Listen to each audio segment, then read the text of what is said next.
Welcome to Garden Wise Adventures. My name is Malie, and today we're going to do a short video on edible landscaping and my theories on it and how I do it. Now, I just finished designing my front yard, and I want to show you how I incorporate edibles into my landscape. And when I first started doing YouTube, I did several videos on edible landscaping, and I'll link those above. But I really love having an ornamental, designed looking yard that have edibles sprinkled throughout it.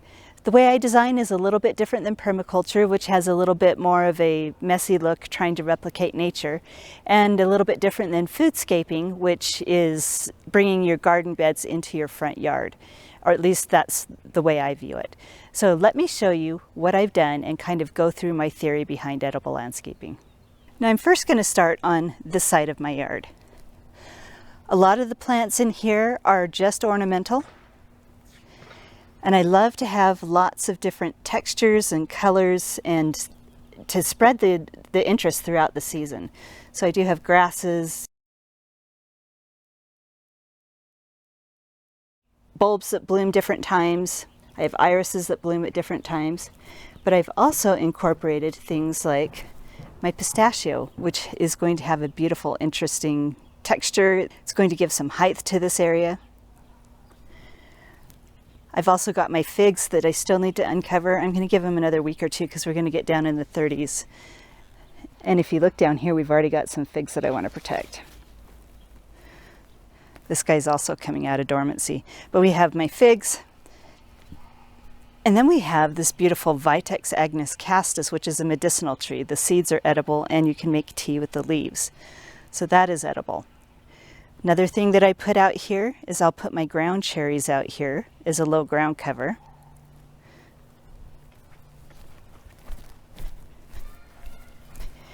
And I haven't featured this ground cover very often. I'm still waiting for it to produce fruit, but from what I've heard, sometimes it doesn't.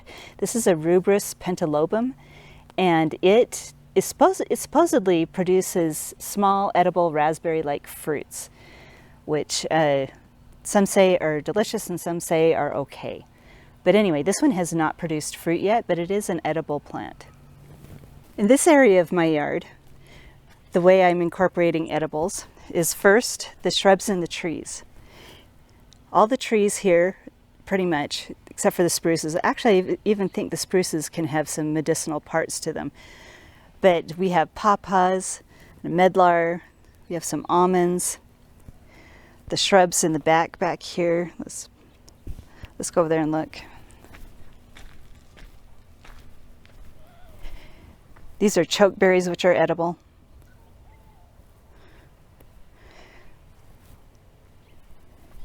We also have another chokeberry, which is edible. We've lined all of the paths and the sidewalk with strawberries for easy access. And then over here in the back, I don't know if you can see the little holes that are dug back there. Those are going to be for some upright golden oregano. Those are going to be great.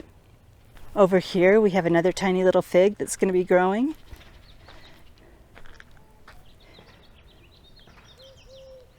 This is a yellowhorn that has an edible nut.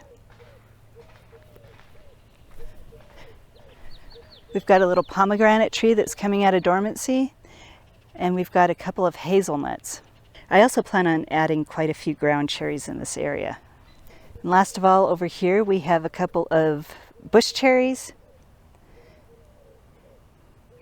and a honeyberry to fill out this area. So as you can see, the way I've placed these plants, I have placed them to be ornamental.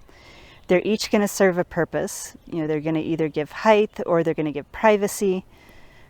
They're going to give color, you know, like the strawberries here. I have a ton of strawberries here. They give color in the fall. They have their beautiful little flowers and red strawberries during the summer.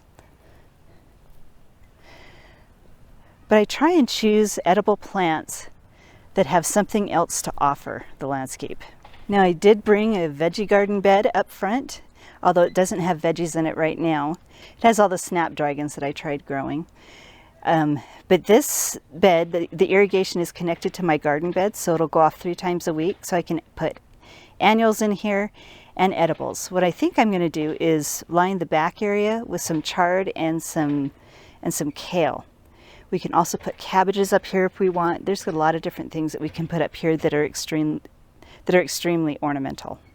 This is a laced up elderberry. I have one on the other side, and hopefully if we got two different varieties, and I can't remember what the variety on the other side is, but if we have two different varieties, then these will also produce edible berries. Now my backyard has far more edibles, but I've tried to make it ornamental as well.